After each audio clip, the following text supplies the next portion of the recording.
Assalamualaikum warahmatullahi wabarakatuh. Yang saya hormati para pengurus masjid, para ustaz, para ulama, sesepuh dan aparatur desa, jika ada yang hadir. Yang kami muliakan para hadirin hadirat rahimani wa rahimakumullah. Alhamdulillahilladzi bi ni'matihi tatimmu shalihat wa bi fadlihi tatanazzalu khairat wal barakat. Nashhadu an la ilaha illallah wahdahu la syarika lahu wa nashhadu anna Muhammadan abduhu wa rasuluhu ba'dahu la nabiyya wa la rasulah.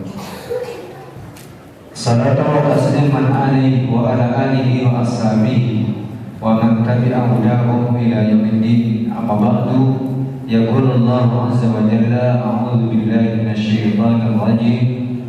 Wasa biha Ibrahim banihi wa Ya'qub ya baniya inna Allah astafa lakumud-din fala tamutunna illa wa antum muslimun. Wa qala Rasulul Karim Muhammad bin Abdullah fi hadits syarif, khairukum man ta'allama al-Qur'ana wa 'allamahu. Bapak-bapak, ibu-ibu yang dirahmati Allah, alhamdulillah di pagi hari ini kita bisa berkumpul dalam acara bedah buku.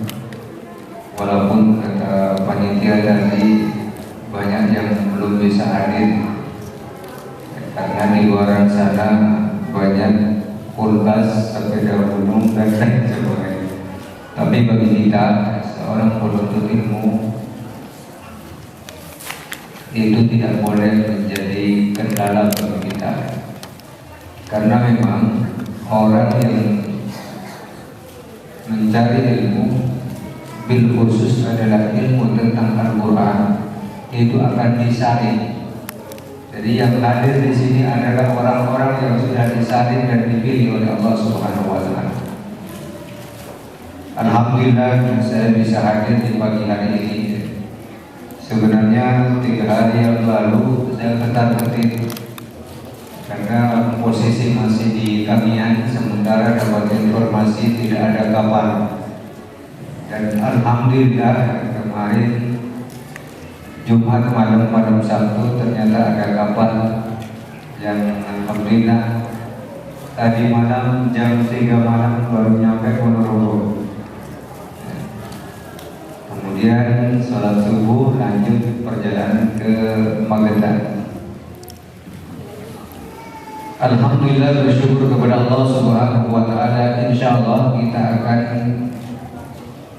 mengkaji dan membedah, bahasanya bedah buku Bapak Ibu rahimakumullah.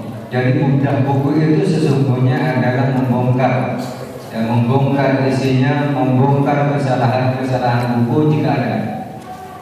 Makanya saya sangat berharap ketika nanti ada pertanyaan, kenapa kok jadi hafiz sebelum balik? Karena sesungguhnya usia sebelum balik itu adalah usia emas. Usia sebelum balik itu adalah usia emas yang Allah titipkan kepada setiap anak. Allah titipkan kepada setiap orang tua untuk mendampingi anaknya di usia sebelum lahir sampai usia balik. Sering kita mengatakan bahwa ketika anak itu misalnya menyanyikan nasi 1 butir 2 butir jatuh ke lantai, apakah kita sebagai orang tua? Nah, ambil nasinya, mubantir. Tapi kita tidak pernah mengatakan bahwa ketika anak kita buang-buang waktu, anak kita main sana sini mondar-mandir ke sana kemari, kita tidak pernah mengatakan bahwa itu adalah mubantir. Padahal betapa mubantirnya ketika usia 0 sampai usia balik itu tidak kita gunakan sebagai bukti. Nah, itulah yang melatar belakangi kenapa buku ini ditulis dengan judul usia jadi hafiz sebelum balik. Nah, kemudian yang kedua, kenapa buku ini ditulis? Saya adalah mempelajari ternyata ulama-ulama terdahulu. Ulama-ulama terdahulu mereka menjadi ulama hebat. Contohnya adalah Imam Syafi'i, Imam Nawawi, Imam Ibnu Hajar Al-Asqalani, Imam At-Tabari, Imam Ibnu Jazari, Ibnu Sina, Ibnu Khaldun, Imam Sudais. Itu ternyata mereka adalah menjadi ulama besar. Itu mereka menghafalkan Al-Quran sebelum balik. Mereka sudah hafal Al-Quran sebelum balik. Nah, sekarang ada satu upin mereka yang sesungguhnya tidak senang dengan perkembangan pesan program tahfiz. Ada yang mengatakan, kenapa anak usia yang masih belia, kenapa kok harus dicekoki dengan hafalan? Mereka mengatakan usia anak-anak itu adalah usia emas, usia anak-anak itu adalah usia bermain, usia anak-anak itu adalah usia bahagia. Sehingga banyak orang tua yang tidak berani memaksa anaknya 5 menit saja bersama Quran. Tapi mereka dengan ikhlas dan rela mereka berjam-jam membiarkan anaknya bersama gadget. Pertanyaannya adalah, lebih merusak mana? Lebih menghancurkan otak anak mana? Membiarkan berjam-jam bersama gadget daripada 5 menit bersama Quran. Jadi yang masalah itu bukan Quran. Yang merusak otak anak itu bukan Quran. Yang merusak otak anak itu adalah kita. Metode kita yang salah, bentakan kita, jubitan kita, pukulan kita, paksaan kita kepada anak. Itu sesungguhnya yang merusak otak. Bapak Ibu yang dirahmati Allah Subhanahu wa Ta'ala. Apa keuntungan yang paling besar yang kita dapatkan ketika kita menjadikan anak kita hafal Al-Quran sebelum balik? Yang pertama, sesungguhnya adalah berguru ridha Allah Subhanahu wa Ta'ala. Bayangkan berapa pahala yang kita buang kalau anak kita baru bisa baca Quran itu setelah balik. Dan berapa pahala yang telah kita buang kalau kita mengajarkan anak belajar membaca Al-Quran itu ketika anak itu sudah masuk SD. Banyak yang menyalahkan anak tidak boleh dikenalkan dengan calistung sebelum usia di atas 4 tahun. Padahal kita bisa belajar dari Nabi Zakaria ketika dalam Al-Quran dijelaskan, ya Yahya khudil kitab biquwwah, wahai Yahya ambillah Taurat itu, kitab itu yaitu Taurat dengan kuat. Para ulama tafsir menjelaskan kuat di sini adalah kesungguhan, keseriusan. Berapa usia Yahya saat itu? Usianya adalah 3 tahun. Jadi belajar Al-Quran itu idealnya adalah 3 tahun itu anak-anak sudah dikenalkan huruf hijaiyah, huruf hijaiyah. Nah, kemudian nanti usia 4 tahun itu diajarkan menyambung. Jadi anak TKA itu minimal jilid 1 sampai jilid 3 kalau yang pakai berjilid. Kemudian B jilid 4 sampai jilid 6. Sehingga kelas 1 SD anak sudah bisa baca Quran. Jangan sampai kelas 1 SD baru bingung mau mengajarkan Al-Quran kepada anak. Bapak Ibu yang dirahmati Allah Subhanahu wa Ta'ala. Maka sebagai bapak, sebagai ibu, minimal huruf hijaiyah itu kita yang mengajarkan kepada anak kita. Minimal anak kita Fatihahnya itu kita yang ngajarin. Minimal huruf hijaiyahnya itu kita yang ngajarin. Jangan sampai kemudian ketika anak itu baca Quran nanti di depan kita, tapi pahala Quran mengalir kepada orang lain. Jangan sampai anak itu sholat di samping kita, di depan kita, di belakang kita, tapi pahala Fatihahnya itu diambil oleh orang lain. Lalu bagaimana kalau anak itu diajari oleh gurunya? Apakah kita dapat pahala? Tentu dapat. Tentu dapat, tapi tidak semaksimal ketika Fatihah dan huruf hijaiyahnya itu kita yang mengajar. Jadi berburu dengan Allah. Kalau belajar Al-Quran itu bisa dimulai sejak ini, kenapa harus tunggu balik? Kalau menghafal Al-Quran itu bisa dimulai sebelum balik, kenapa harus tunggu balik? Itu yang pertama. Nah, kemudian yang kedua, keuntungan ketika kita mengajarkan hafalan sejak ini adalah kita menjaga fitrah anak, menjaga fitrah anak. Menjaga fitrah anak itu Imam Asy'ari menjelaskan bahwa mengajarkan Al-Quran sejak ini itu adalah bagian dari ajaran Islam. Kenapa? Karena menanamkan, memberikan dan membekali cahaya hikmah yaitu Al-Quran kepada anak sejak ini. Sebelum mereka memori yang bersih, memori yang suci itu diisi dengan hal-hal yang negatif, kemudian merusak dan menyesatkan dalam kehidupan. Itu kata Imam Asy'ari. Nah, kemudian yang ketiga keuntungannya adalah meneladani salafus. Meneladani salafus saleh. Jadi ulama-ulama terdahulu tadi sudah saya sebutkan, mereka menjadi ulama-ulama hebat, menjadi ulama-ulama hebat yang namanya diabadikan dalam sejarah. Menjadi para penulis buku, menjadi ulama besar seperti Imam Syafi'i, Imam Nawawi, Ibnu Hajar Al-Asqalani, Imam At-Tabari, Imam Ibnu Jazari, Ibnu Khaldun, Ibnu Sina, dan yang terakhir adalah Imam Sudais yang sering kita dengar dan insya Allah kita kenal. Itu menjadi ulama besar, mereka adalah hafal Al-Quran. Kapan mereka belajar Al-Quran? Tentunya sejak dalam tahfiz. Nanti akan kita sampaikan dalam bab metode tadrijiyah. Kemudian yang keempat adalah keuntungan ketika kita mengajarkan hafalan sejak ini. Ternyata memori anak itu adalah bersih. Memori anak itu sangat bersih. Memori anak itu sangat kuat. Daya tangkapnya terhadap hafalan itu lebih daripada orang-orang yang sudah dewasa. Kalau yang sudah dewasa biasanya ayat pertama dihafal lancar, pindah ke ayat kedua lancar, ayat pertama sudah hilang. Bahkan ketika hafalan di depan masjid, ustaznya di dalam menunggu, ketika mau setoran masuk ke ruangan, masuk pintu, hafalan sudah hilang. Itu orang tua. Berbeda dengan anak.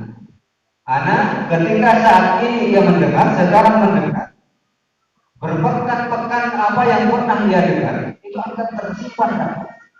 Saat ini ia melihat apa yang ada di layar TV, itu akan tersimpan rapi dalam memorinya. Dan berpekan-pekan itu akan terus tersimpan rapi, sehingga ia akan mampu mengungkapkan di waktu yang akan datang. Jadi memori anak itu sangat kuat. Bahkan para pakar neurologi mengatakan bahwa sebenarnya anak usia dini itu miliaran bahkan triliunan sel otaknya itu siap menangkap apa-apa yang dimasukkan ke memorinya. Sehingga orang tua, bapak ibu yang dirahmati Allah, jangan khawatir nanti ketika anak saya dicekoki dengan hafalan. Jangan khawatir, memori mereka akan penuh. Akan penuh itu ketika metodenya yang sama.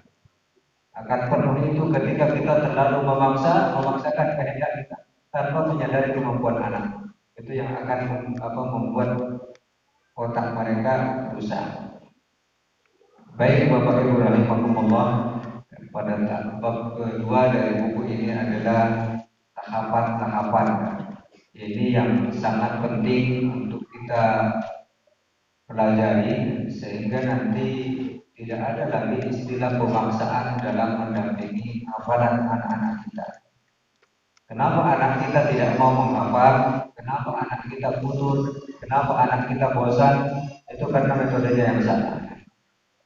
Kadang kita terlalu mengejar target tanpa memahami kemampuan anak kita. Itu yang membuat anak kita tidak semangat. Baik, Bapak Ibu rahimakumullah, kenapa metodenya dinamakan metode tadrijiyah? Karena memang menggunakan tahapan. Tadarruj itu adalah tahapan-tahapan yang perlu diperhatikan. Pertama, tahapannya pra-kelahiran. Jadi ternyata menanamkan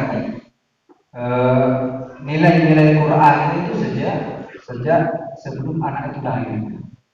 Saya pelajari bagaimana ulama-ulama terdahulu, ulama-ulama besar tadi yang saya sebutkan, itu ternyata proses menghafalnya itu sudah dari anak rahim, sejak dalam alam rahim. Nanti bagaimana kalau sudah lahir, itu nanti ada metode sendiri. Jadi sebelum lahir, apa yang harus dilakukan khususnya seorang ibu?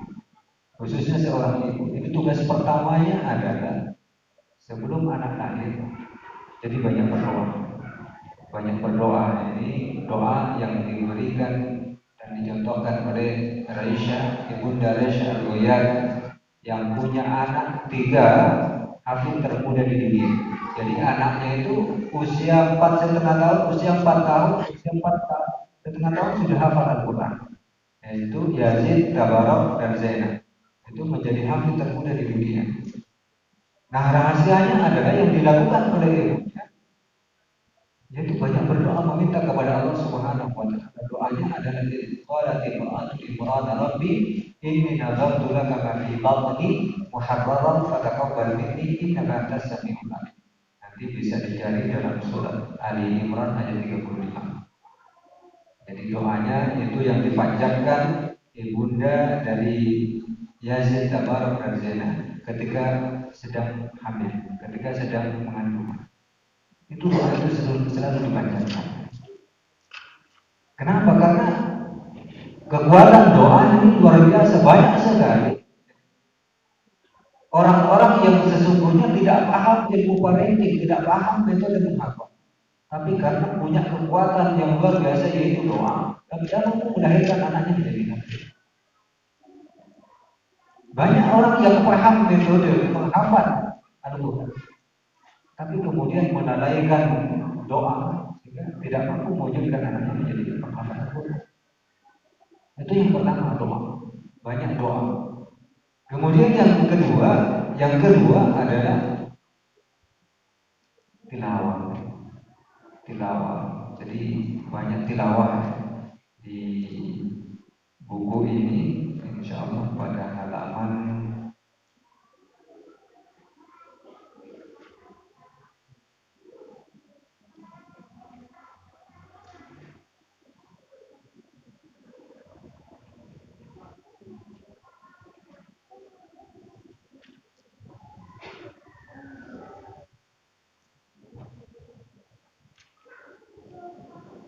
ya pada halaman 30-an ke atas ini banyak tilawah. Jadi pra-kelahiran ini harus banyak tilawah, khususnya seorang ibu.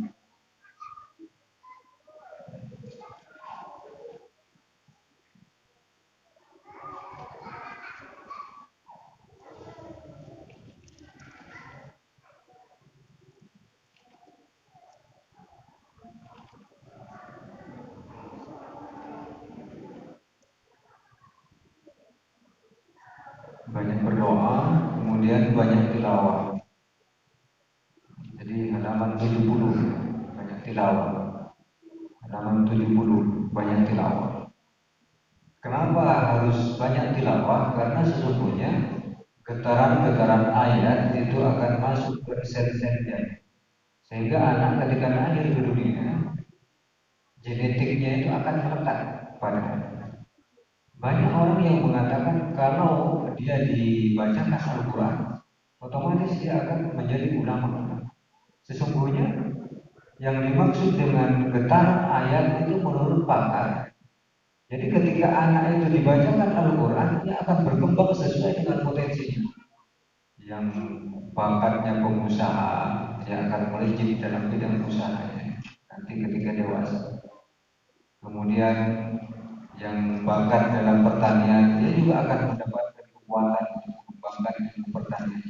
Yang bakatnya jadi ustaz, dia akan bertambah menjadi menjadi ahli dalam hal ilmu keagamaan. Begitu seterusnya. Jadi banyak tilawah. Berikutnya adalah sebelum pra-kelahiran. Jadi ibu-ibu harus mencatat betul ya. Jadi pelajari Al-Quran, pelajari dan hafalkan Al-Quran. Jadi yang dilakukan oleh ibunda ulama-ulama tadi yang hafal Al-Quran sebelum balik para putranya, itu adalah semakin besar usia kandungannya, itu semakin banyak juz yang dihafal, semakin banyak juz yang dibaca. Jadi jangan sampai semakin bertambah usia kehamilan justru semakin melengkap. Bisa dibaca nanti ibunda daripada ulama-ulama terdahulu. Ternyata semakin tua usia kandungannya semakin banyak dan berlipat-lipat juz yang dibaca. Oleh karenanya sentuhan-sentuhan ayat, apalagi dalam satu kisah Dari para ulama terdahulu saat hamil itu dielus-elus perutnya, dia sambil membaca Al-Quran sambil dielus-elus perutnya sambil membaca Al-Quran. Misalnya dibaca surat An-Naba, A'udzubillahi minasyaitonir rajim. Amma yatasaalun, amma yatasaalun, dan seterusnya. Bahkan nanti ada dalam buku ini saya kisahkan, anaknya itu ketika lahir itu yang pertama kali dihafal adalah surat Al-Kahfi. Kenapa? Ternyata ibunya itu saat hamil itu yang paling sering dibaca adalah surat Al-Kahfi. Nah, bagaimana kalau seandainya seorang ibu itu yang paling sering dibaca itu adalah 30 juz, maka tentu akan lebih mudah dalam proses penghafalan. Jadi sebelum lahir anak itu minimal 3 yang dilakukan oleh bapak atau ibu. Yang pertama banyak berdoa, yang kedua banyak tilawah, dan yang ketiga adalah banyak menghafal Al-Quran dan mempelajari Al-Quran. Kesalahan yang sering kita lakukan adalah menyambut kelahiran anak. Itu kita lebih sibuk. Kita itu lebih sibuk dengan kebutuhan fisik anak. Bajunya nanti bagaimana, kemudian tempat tidurnya nanti bagaimana, selimutnya nanti bagaimana. Nah, kita tidak pernah menyiapkan tentang ruhiyah anak ini. Kita mengabaikan tentang persiapan kebutuhan jiwa anak ini, yaitu bagaimana anak lahir itu kita sambut dengan Al-Quran. Kita sambut dengan bacaan Al-Quran. Tidak cukup disambut dengan orang syekh tertentu, tapi tidak ada bacaan yang paling baik menurut Syekh Hudairi adalah bahwa bacaan terbaik bagi anak yang baru lahir itu adalah suara atau lantunan yang lahir dari lisan orang tuanya. Walaupun bacaannya berudal-beradul, mungkin tasihnya tidak begitu baik, tapi ketika itu disampaikan oleh bapak dan ibunya langsung, itu getarannya berbeda dengan moral-moral yang sekedar diputar di speaker nanti. Oleh karenanya tugas kita menyambut kehadiran anak itu adalah belajar Al-Quran, belajar menjadi bapak, menjadi ibu yang mampu mengajarkan Al-Quran kepada anak kita. Bapak Ibu yang dirahmati Allah Subhanahu wa Ta'ala, betapa bahagianya anak kita yang baru lahir karena di dalam rahim sudah bisa mendengar. Kemudian saat lahir ia memang belum bisa melihat, tapi bisa mendengar. Jadi nanti ada penelitian khusus tentang kenapa anak bisa mendengar dulu sebelum bisa melihat. Ternyata di antara keistimewaannya adalah anak itu harus disambut dengan tekanan suara yang positif. Oleh karenanya, bagi kita sebagai bapak, ibu, alangkah bahagianya saat anak kita lahir ke dunia kemudian kita sambut dengan bacaan Quran kita sendiri. Bukan disambut dengan murattal tertentu, tapi kita sambut dengan bacaan kita. Walaupun mungkin tidak sebaik dan seindah suara syekh tertentu, tapi ketika itu kita yang membacakan langsung, maka insya Allah kita akan lebih baik bagi sel-sel anak kita yang baru lahir. Bapak Ibu rahimakumullah, kemudian sekarang adalah masuk pada usia 0. Ya, jadi saat anak sudah lahir itu sudah usia 0 sampai nanti usia 2 tahun. Apa yang harus kita lakukan? Karena menghafal Al-Quran usia balik ini jangan langsung ke metode. Metode itu saya di rumah kurang lebih ada sekitar 40-an buku yang berbicara tentang metode menghafal. Tidak ada satu metode pun yang tidak mengulang. Jadi inti metode itu adalah mengulang. Maka kita kadang terjebak pada metode tertentu tanpa memperhatikan tahapan-tahapan. Jadi usia 0 sampai 2 tahun apa yang harus kita perhatikan? Yang pertama adalah anak ini tidak bisa membaca, tidak bisa mengeluarkan suara dan tidak bisa menirukan. Maka maksimalkan 2 indera, yang 3 indera. Yang pertama adalah rasa, yaitu rasa kenyamanan bersama kita. Tidak boleh anak itu tidak nyaman bersama kita, khususnya ibunya. Itulah kenapa rahasia wa fisaluhu fi amain. Rahasianya seorang ibu kenapa harus 2 tahun dalam menyambut. Ternyata rahasianya adalah anak itu paling dekat kepada ibunya di usia. Maka ada yang salah dalam proses pendidikan anak kalau di usia 0 sampai 2 tahun itu lebih dekat kepada orang lain, bahkan lebih dekat kepada ayahnya. Berarti ada yang salah dalam proses pendidikannya. Makanya disinilah kesempatan seorang ibu membacakan Al-Quran kepada anak. Jadi banyak-banyak perdengarkan murotal, baik itu murotal speaker aktif, MP3 maupun murotal yang kita bacakan langsung. Walaupun saat itu usia itu anak tidak bisa menunjukkan, tapi bacakan pada anak itu adalah apa yang akan kita sampaikan kepada mereka melalui target-target yang telah kita tentukan. Jadi misalnya usia 0 sampai 2 tahun ini kita fokuskan mendengar saja. Jadi perdengarkan murotal ini. Kapan diperdengarkan? 24 jam. Minimal 3 hari, 3 kali dalam sehari. Minimal sebelum anak itu bangun, maka murotal sudah diputar. Dan ini yang saya terapkan alhamdulillah untuk anak-anak saya. Sebelum anak bangun tidur, murotal sudah diputar. Nah kemudian yang kedua, sebelum anak tidur, itu murotal sudah diputar. Jadi tutup akhir siang itu dengan murotal. Kemudian awali hari itu dengan murotal. Seminim-minimnya 2 kali, tapi kalau bisa 3 kali. Kapan yang ketiga? Karena yang ketiga itu juga penting, yaitu pagi hari. Pagi hari di musim di jam-jam duha itu perdengarkan murotal. Nah kemudian selain memperdengarkan murotal, yang ketiga kita sering-sering membaca Al-Quran. Syukur-syukur bapak ibu di depan anak, karena anak itu peniru ulum, pendengar ulum dan penglihat ulum. Jadi mereka tidak bisa melakukan apa-apa di usia 0 sampai 2 tahun. Anak itu tidak bisa melakukan apa-apa. Dia hanya bisa mendengar, dia hanya bisa merasakan, dia hanya bisa melihat. Maka perdengarkan Al-Quran, perlihatkan ketika kita baca Al-Quran di depan anak. Karena ketika anak usia 0 sampai 2 tahun sering melihat kita, bapak ibu yang sering membaca Al-Quran, maka anak ketika usia 3 tahun akan otomatis lebih mudah diarahkan. Jadi jangan perbanyak anak kita lihat kita pegang HP.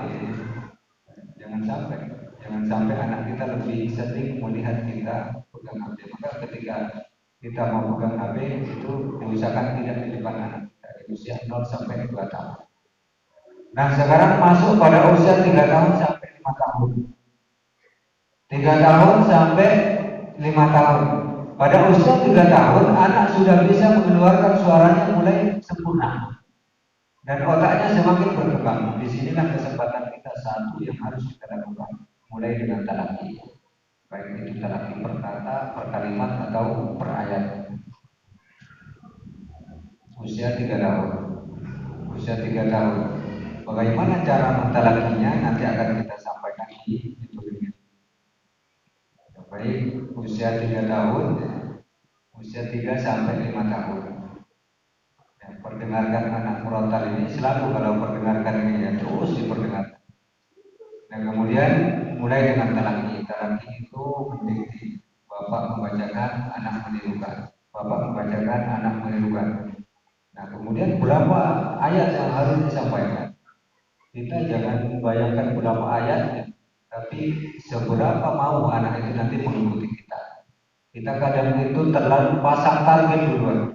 Jadi di usia 3 tahun sampai 5 tahun tidak ada target yang paling besar daripada membangun kecintaan anak itu terhadap Quran. Saya ulangi, target terbesar di usia 3 tahun sampai 5 tahun itu adalah membangun kecintaan anak terhadap Quran. Jadi jangan 3 juz, 4 juz. Jangan dipasang yang ini dulu. Di usia ini belum bisa ditarget. Jadi target kita di usia ini adalah bagaimana anak ini cinta terhadap Al-Quran. Karena kalau sudah cinta, anak di usia 3 tahun sampai 5 tahun terbangun kecintaannya terhadap Quran. Nanti di usia 6 kita sudah bisa mulai pasang target. 6 sampai 8 tahun itu sudah bisa pasang target. Nah kemudian harus kreatif. Kita kreatif itu misalnya nanti kan ketemu tuh anak kita itu tipenya kinestetik, tipe visual, apa auditori. Nah kalau tipenya itu misalnya visual, itu itu lebih cepat dengan penglihatan. Kita harus siap nanti di usia 5 tahun itu buat potongan-potongan ayat. Misalnya hari ini targetnya full, jadi buat potongan ayat full itu ditempel dengan warna-warni. Full misalnya warna putih ditempel di tembok. Kemudian nanti besoknya lagi hari Selasanya dulu ditempel warna biru, ditempel di sampingnya atau ke bawah itu bisa. Harus kreatif. Nah kemudian di usia 3 tahun ini anak sudah harus dikenalkan huruf hijaiyah. Usia 3 tahun anak harus dihafalkan huruf hijaiyah. Dihafal apa namanya? Dikenalkan huruf hijaiyah. Usia 3 tahun. Usia 3 tahun sudah harus dikenalkan huruf hijaiyah. Nah usia 4 tahun, anak sudah bisa diajak menyambung huruf hijaiyah. Saya tidak berbicara tentang kalistung umumnya, saya hanya fokus ke Qur'annya. Kenapa kok Qur'annya? Karena ulama-ulama terdahulu menjelaskan tentang yang Qur'annya, sehingga buku ini juga fokus pada pembahasan baca Qur'an. Sehingga ketika ada yang membantah kok sudah diajari membaca Al-Quran, ya karena ulama terdahulu belajar Qur'annya di usia itu. Ulama terdahulu menghafal Qur'annya di usia itu. Sehingga kita tidak khawatir sebagaimana yang menjadi alasan mereka kalau di bawah 4 tahun diajari membaca itu akan membuat otaknya tidak runut. Padahal ulama terdahulu sudah membuktikan, tapi ternyata otak mereka runut. Bayangkan Ibnu Hajar Al-Asqalani menulis yang berjilid puluhan jilid kitab Fathul Bari. Itu kalau otaknya nggak runut tidak mungkin. Pola pikirnya tidak runut, tidak mungkin mampu menulis kitab besar itu. Usia 4 tahun sudah harus diajarkan menyambung. Sekarang masuk pada usia 6 sampai 8 tahun suaminya, kemudian istrinya ngajari anaknya itu sambil dipegang lututnya dua-duanya itu. Anaknya sudah gemeteran, air matanya sudah berkucuran. Itu bukan membahagiakan tapi penyiksaan. Kemudian saya sampaikan metode mengajari anak tidak seperti itu. Anak itu harus senang, belajar itu harus ceria, harus senang.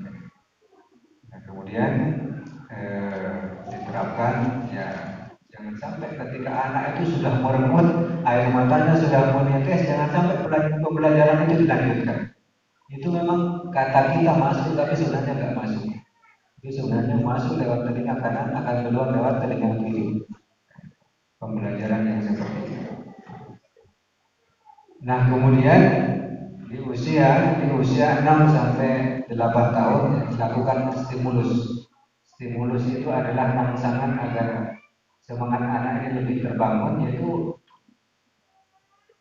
di tengah-tengah pembelajaran taklim misalnya ya malam hari itu kisahkan apa yang ada dalam Quran. Kita jangan memisahkan sesuatu yang di luar Quran dulu.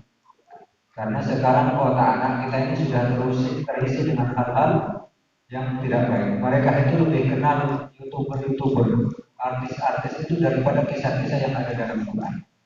Makanya kisah yang ada dalam Quran diutamakan dulu. Setiap malam satu kisah, satu malam satu kisah. Kemudian nanti kisah para sahabat, kisah tabi'in, kisah ulama-ulama terdahulu itu dikisahkan. Jangan kenalkan kisah-kisah akhir zaman dulu sebelum mereka belajar kisah-kisah yang ada di awal zaman. Karena akhir zaman umat Islam tidak akan pernah bangkit sebelum memahami bagaimana kebangkitan umat Islam di awal zaman. Maka kisahkan keberhasilan ulama-ulama terdahulu di awal zaman.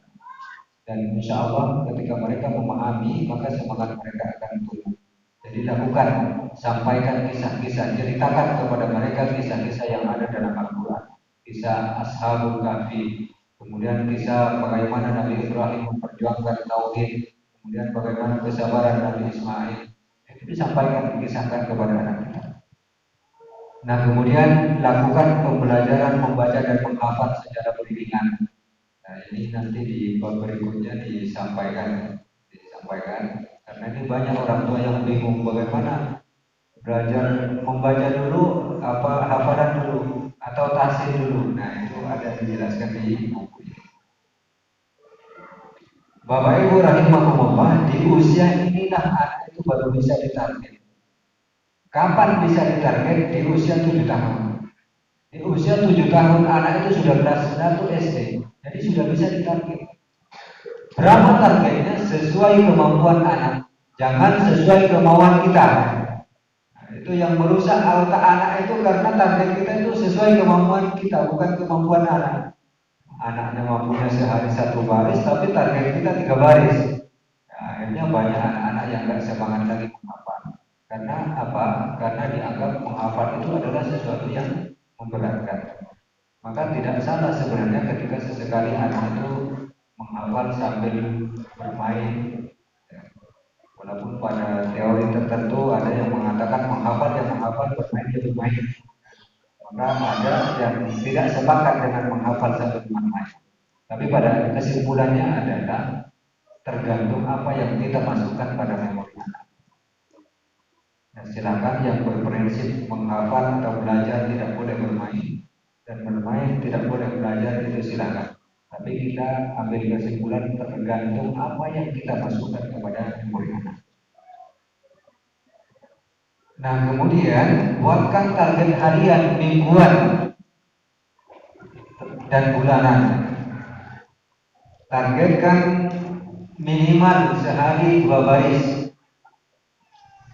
Apakah mampu anak menghafal sehari 2 baris sampai 3 baris? Sangat mampu. Catatannya anak itu sudah bisa baca Quran. Itu akan lebih bermudah. Walaupun belum bisa baca Quran, itu akan bisa, tapi tidak semudah ketika mereka bisa baca Quran. Ketika bisa baca Quran, mereka akan bisa menghafal secara mandiri. Nah, kemudian ajari murojaah mandiri. Tahapan kelima yaitu usia 9 sampai 12 tahun ini adalah usia-usia penting, usia-usia yang menentukan apakah anak kita akan jadi hafid sebelum balik atau meleset. Nah, disinilah penentunya. Nah, maka target itu kalau tadi usia 6 sampai 8 tahun targetnya adalah 2 sampai 3 baris, yang kalau dihitung itu dalam setahun 48 halaman dikalikan 3 itu akan menjadi 6 juz setengah. 6 juz setengah dalam waktu 3 tahun. Jadi anak usia 6 sampai 8 tahun sudah punya hafalan 6 juz setengah. Nah, kemudian di usia 9 sampai 12 tahun ini target dinaikkan menjadi 6 sampai 7 baris. Ya, rata-rata dalam setahun ia akan menghafal sekitar 120 halaman. Sebulan 10 halaman, setahun sekitar 120 halaman. Artinya dalam waktu 3 tahun dia sudah punya 24 juz. Pas tadi 6 juz, ini 24 juz lebih. Sehingga anak-anak bisa hafal sebelum balik ketika memenuhi menepati apa yang telah ditentukan oleh buku ini. Tetapi anak itu akan lebih cepat lagi menghafal ketika bisa baca Quran tadi. Makanya saya sampaikan jangan sampai hafalannya jalan tapi belajar membacanya ketinggalan. Ini yang menjadi masalah di berbagai sekolah khususnya SD yang mengatakan SD Islam. Banyak lulusan-lulusannya lulus SD belum bisa baca Quran.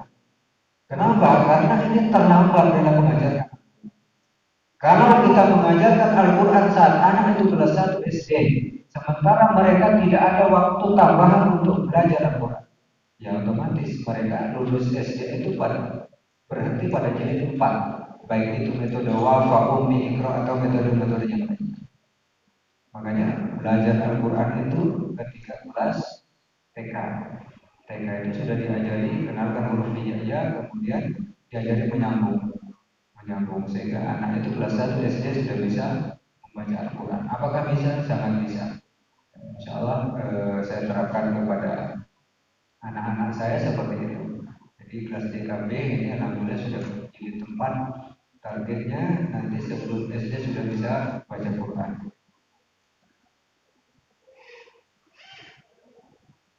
Nah, mulai menghafal secara intensif.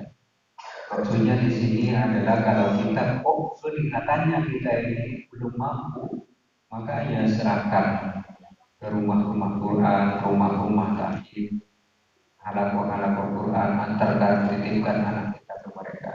Dan itu insya Allah akan membantu proses menghafal anak kita di rumah. Kenapa program sekolah tahfidz di sekolah itu tidak jalan? Karena tidak ada kerjasama yang baik antara sekolah dengan orang tua. Makanya saya termasuk kemarin di Sulawesi. Di Sulawesi itu saya sampaikan bahwa akan SD tahfidz itu akan berjalan dengan baik. Satu, ketika metode yang dipakai di sekolah sama dengan yang dipakai oleh bapak ibunya di rumah. Jangan sampai metode yang di sekolah berbeda dengan metode yang dipakai oleh ibunya di rumah. Kemudian yang kedua, ketika terjalin komunikasi yang baik antara sekolah dengan orang tua. Kadang sekolah punya target pekan ini anak ini menghafal juz 30 surat An-Naba, tapi ibunya tidak paham tugas anaknya di rumah, sehingga ibunya tidak bisa bantu. Makanya parenting kualitas itu dalam lingkup sekolah sangat penting. Makanya saya setiap ngisi seminar misalnya tahfidz untuk anak PAUD, TK, SD, itu saya butuh waktu 3 hari. Satu, saya sampaikan tentang konsep tahfidznya, kurikulumnya. Kadang sekolah tahfidz sekarang kelemahannya tidak punya konsep. Tidak punya konsep artinya targetnya per bulan itu berapa juz, silabusnya tahfidznya itu enggak ada. Kemudian seminggu targetnya berapa halaman, seminggu targetnya berapa baris, di rumah targetnya berapa baris, itu enggak ada. Sehingga target lulus SD misalnya 20 juz, yang tercapai hanya 2 juz. Itu karena tadi targetnya tidak jelas, metodenya tidak tepat, kemudian kerjasamanya tidak baik dengan wali santri, dan yang terakhir fasilitasnya tidak tercukupi. Ya baik, dan sekarang agar jadi hafidz sebelum balik. Jadi tadi itu tahapan tadrijian. Nah sekarang adalah satu, luruskan niat. Luruskan niat Bapak Ibu, jangan ada niatan yang lain-lain kecuali mencari ridha Allah Subhanahu wa taala. Kemudian yang kedua, kuatkan tekad. Tekad untuk menjadikan anak kita hafid sebelum balik. Itu bapak ibu, suami istri itu harus sepakat. Jangan sampai istrinya sepakat, suaminya tidak sepakat. Jadi dua-duanya harus sepakat. Adakah kesepakatan bahwa anak kita harus jadi hafid sebelum balik? Dan itu harus jadi mindset. Jangan dikendori, tempel di tembok kita. Sebesar-besarnya bahwa anak kita harus jadi hafid sebelum balik. Jadi penghafal Quran saja sudah senang, apalagi hafal Qurannya sejak sebelum balik, sehingga mereka nanti setelah balik bisa mempelajari ilmu-ilmu yang lainnya. Kemudian ketiga, memberi keteladanan. Ini satu kisah yang sangat menarik yang dialami oleh Dr. Hussein, dokter termuda di dunia, yaitu hafal Al-Quran di usia 6 tahun, kemudian usia 7 tahun paham dan hafal Al-Quran secara detail, dan kemudian dinobatkan sebagai dokter termuda di dunia saat itu. Kisah yang sangat menarik, ternyata Hussein ini di usia 3 tahunnya itu pernah datang kepada ibunya.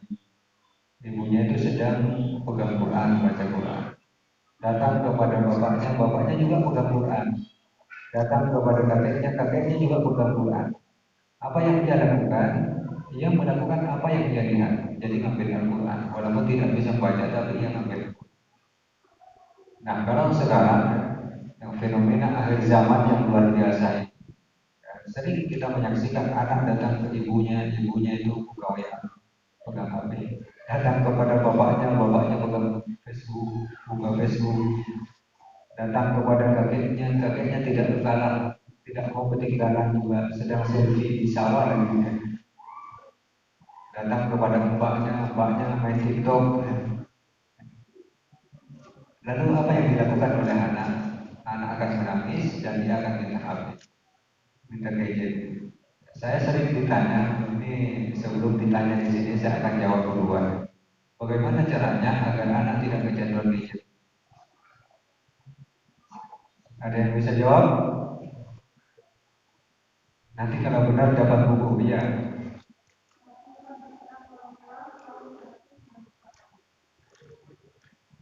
Satu,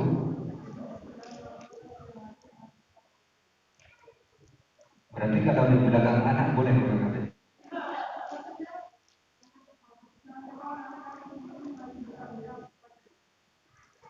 Kalau anaknya usia 0 sampai 2 tahun, usianya masa nggak menyusui?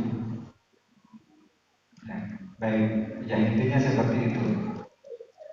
Ya bisa maju. Tapi bukunya sudah punya belum? Oh iya pas berarti.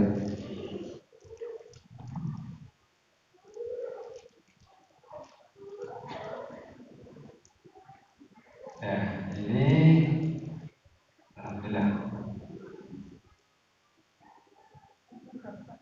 Amin, amin. Ya, semoga anaknya, keturunannya, cucunya jadi hafid sebelum balik.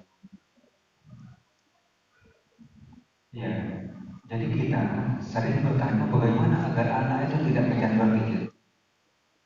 Caranya adalah kita dulu yang tidak ada cara yang lebih canggih daripada menghentikan kita dulu agar kita tidak kecanduan gadget.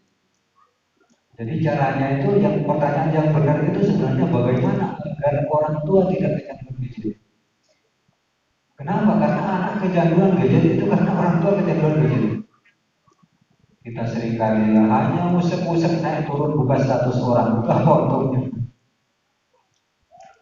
Makanya, iya betul tadi, menghindari betul kita pegang gadget itu di depan. Jadi kita tidak kecanduan dulu. Makanya saya sama istri itu sering mengadakan kesepakatan ya, ketika anak saya masih di usia di 3 tahun ke bawah. Ketika saya pegang HP, istri itu nggak boleh pegang. Istri pegang, saya nggak boleh pegang HP. Sehingga jangan sampai anak datang kepada ibunya, ibunya pegang HP. Datang kepada ayahnya, ayahnya pegang HP. Makanya salah satu harus anak. Salah satu harus anak. Bayangkan Pak, ketika anak memanggil ibu, memanggil kita saja orang tua, memanggil teman, kemudian teman itu fokus ke HP. Bagaimana perasaan kita? Nah, lalu bagaimana dengan anak-anak datang kepada ibunya? Ibunya yang anak itu lahir dari rahimnya dan tapi tidak menyaut ketika dipanggil. Datang kepada ayahnya yang darah dagingnya mengalir ke anak itu, tapi ketika dipanggil tidak. Begitu rusaknya perasaan anak itu ketika datang kepada ayah dan ibunya, tapi tidak ada yang peduli. Akhirnya ia main sendirian, main gambar-gambaran sendirian, bahkan tertidur sendirian tanpa dipeluk oleh ayah dan ibunya. Itu betapa rusaknya mental anak kita. Makanya, kita harus evaluasi besar-besaran kalau anak kita itu kecanduan gadget. Dan yang kedua, sebenarnya yang bikin anak itu kecanduan gadget kita juga yang memberikan fasilitas. Anak usia 3 tahun masa diberikan HP. Jadi HP itu, gadget itu sama kebutuhan kita terhadap SIM. Usia 17 tahun baru bisa pegang SIM. Anak itu nanti diberikan gadget itu sesuai dengan kebutuhannya. Anak usia 3 tahun belum butuh itu. Makanya tidak boleh kalau anak kita kecanduan gadget di usia itu ya salah kita bukan salah anak. Satu kisah ya, anak itu sampai memar-memar bengkak-bengkak di pukul oleh orang tuanya karena kecanduan gadget tadi, padahal yang memberikan gadget itu ya orang tuanya. Nah itu kesalahan fatalnya di situ. Oleh karenanya ketika kita mau menghentikan anak agar tidak kecanduan gadget, mulai dari diri kita. Dan itu insya Allah pengalaman itu sudah saya terapkan. Anak saya itu kalau tidak dipinjami nggak akan ngambil HP dan nggak pinjam kalau nggak diberi. Oleh karenanya kita dulu sebagai orang tua, karena parenting itu banyak yang salah paham. Parenting itu ada yang menganggap bagaimana menjadikan anak itu baik, padahal parenting itu bagaimana menjadikan orang tua itu baik sehingga mampu menularkan kebaikannya kepada anak. Kemudian membangun keluarga yang Qurani. Jadi didesain rumah kita itu menjadi keluarga, menjadi rumah yang Qurani. Anak pertama adalah seorang ayah, karena ayah ini kan tugas utamanya bukan hanya mencari nafkah. Jadi seorang ayah ini adalah sebagai kepala sekolah dalam lingkup keluarga. Orang tua harus bertanggung jawab membuat kurikulum bagaimana nanti anaknya menjadi soleh, target hafalannya bagaimana, sholat fardunya bagaimana, sholat sunnahnya bagaimana, itu tanggung jawab orang tua. Nah, lingkungan yang Qurani adalah ketika orang tua itu dekat dengan Quran, bapaknya dekat dengan Quran, ibunya dekat dengan Quran, anaknya dekat dengan Quran. Maka kita jangan pernah berharap menjadikan keluarga kita menjadi keluarga Quran. Kalau kita tidak pernah merelakan waktu bersama untuk bersama Quran, makanya luangkan waktu. Berikan waktu terbaik untuk Quran, jangan berikan sisa untuk Quran. Sisa itu adalah jam 1 siang saat anak sedang kenyang, ibu bapak sedang kenyang, sedang ngantuk, itu namanya sisa. Kalau di waktu itu anak diajak menghafal, watamal. Makanya berikan waktu terbaik. Kapan waktu terbaik? Di pagi hari. Pagi hari itu adalah waktu terbaik menghafal Al-Quran dan membaca. Menurut penelitian bahwa tilawah pagi dan sore hari itu adalah meningkatkan kecerdasan anak 70 sampai 80%. Baik menghafal dengan cinta. Tadi membangun keluarga Qurani, jadi bagaimana di rumah pagi siang sore terdengar murotal. Di rumah kalau sebelumnya terdengar musik, dangdut dan lain sebagainya, berubah. Saya tidak berani mengatakan musik itu haram karena itu wilayahnya para ulama. Tapi saya berani mengatakan bahwa Al-Quran itu tidak akan pernah bersatu dengan musik. Ketika Qurannya masuk, musiknya keluar. Musiknya masuk, keluar Qurannya. Jadi akan seperti itu. Maka utamakan Quran agar suara Quran itu menggema di pojok-pojok rumah kita. Kemudian menghafal dengan cinta. Itu maksudnya adalah kita mengajarkan hafalan itu tidak emosi. Tidak ada bentakan kepada anak saat mengajarkan hafalan. Tidak ada kemarahan saat mengajarkan hafalan. Tidak ada cubitan saat mengajarkan hafalan. Kenapa? Karena kedepankan cinta kita kepada anak kita. Sekali kita membentak, ratusan bahkan miliaran sel otak anak kita telah rontok. Makanya sebab salahnya pola pikir anak itu adalah karena seringnya kita bentak. Sekali kita membentak sebenarnya sudah merusak mental mereka. Maka hindari betul membentak. Lebih baik kita tidak mengajarkan dulu daripada kita dalam keadaan emosi. Saat kita emosi mau narik anak kita belajar, hentikan dulu, istirahat dulu, tenangkan diri kita, baru nanti ketika tenang baru ajari hafalan kepada anak-anak kita. Kemudian siapkan fasilitas, misalnya speak grafik, komputer 24 jam. Kemudian tentukan musaf. Musaf itu jadi nggak boleh gonta-ganti. Musaf nggak boleh gonta-ganti. Kemudian awali dengan Bismillah. Jadi Bismillah, yakin aja, yakin bahwa anak kita bisa menghafal Al-Quran. Berikutnya mulai dari yang termudah. Jadi mana yang termudah dulu?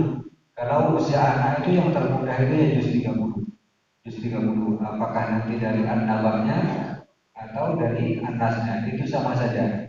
Sama-sama punya keuntungan.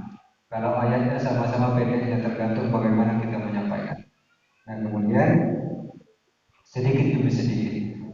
Makanya metode tadrijah itu nggak langsung satu ayat untuk anak usia 2 tahun setengah, tapi satu kata dulu. Kul. Hari Senin kul. Nanti metodenya saya sampaikan.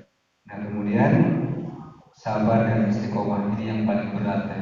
Kadang kita 1 bulan semangat, tapi bulan berikutnya sudah tidak semangat. Kenapa tidak semangat? Karena kita mengajarkan hafalan sendirian. Makanya nanti caranya agar semangat tetap terjaga, bangun komunitas ibu-ibu penggerak hafalan misalnya. Ya, karena kalau mengajarkan hafalan sendirian itu kita futurnya itu lebih besar. Makanya misalnya dalam satu RT itu ya minimal 5 orang lah ngapal bareng di masjid habis maghrib, adakan kesepakatan ngapal bareng. Ya, apa namanya, bukan gurunya yang mengajari tapi orang tuanya langsung kepada anaknya. Hanya tempatnya ngumpul di satu titik, tidak di rumah masing-masing. Itu untuk menjaga semangat. Tapi kalau di rumah itu sekiranya bisa bertahan semangat kita itu tidak apa-apa. Ya baik, sekarang ke metode habis ini nanti ada tanya jawab. Ya habis ini ada tanya jawab. Metodenya adalah metode tadrijiyah. Tadrijiyah itu ada beberapa tahap. Tahapan pertama pertanda. Contohnya adalah misalnya kita terapkan di buku ini pada surat An-Nas. A'udzu billahi minasy syaithanir rajim. Hari Senin, kul. Hari Senin, kul. Kapan kulnya? Minimal 17 kali. Ya, setiap sebelum sholat, setelah sholat, kul. Sebelum sholat, setelah sholat, kul. Setelah sholat, sebelum sholat, kul. Nah, pagi hari, ya ini baiknya terikat ya. Ya, baik. Pagi hari, kul. Hari Senin, kul. Kul.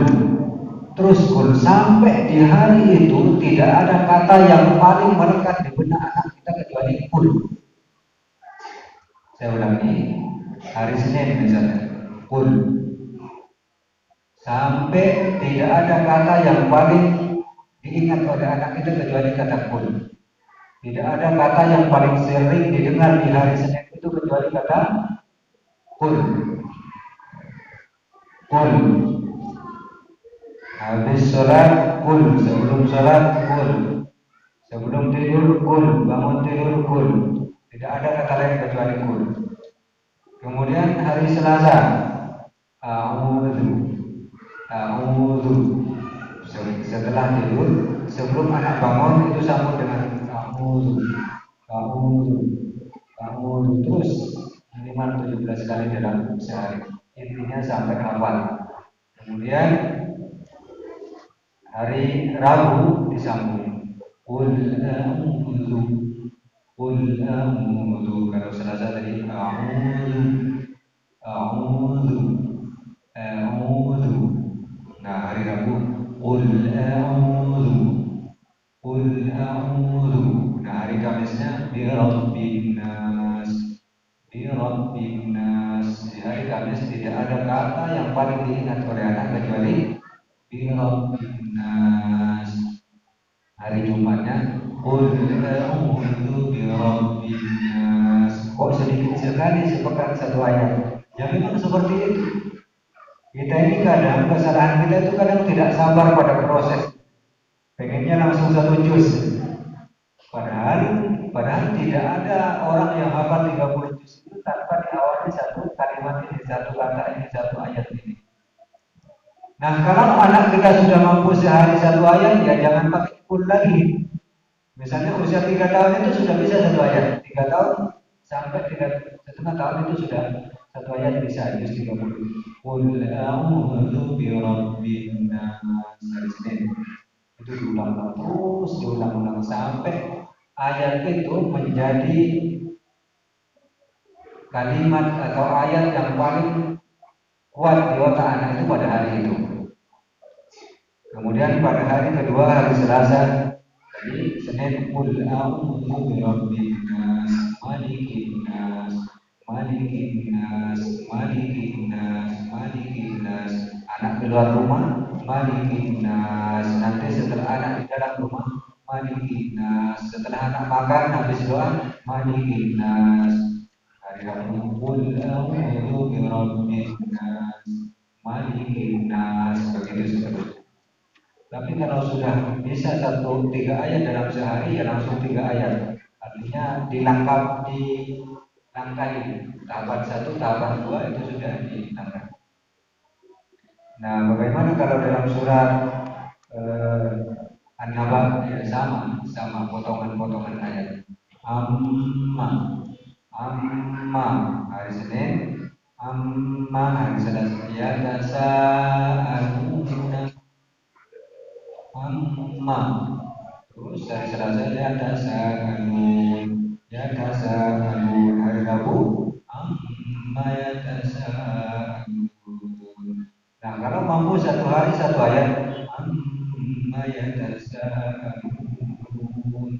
Hari Selasa an-naba'il azim. Hari Rabu, amma yatasaaluna 'anil naba'il 'adzim. Hari Kamis, alladzi hum fihi mukhtalifun. Alladzi hum fihi mukhtalifun. Hari Jumat disambung, amma yatasaalun 'anil naba'il 'adzim.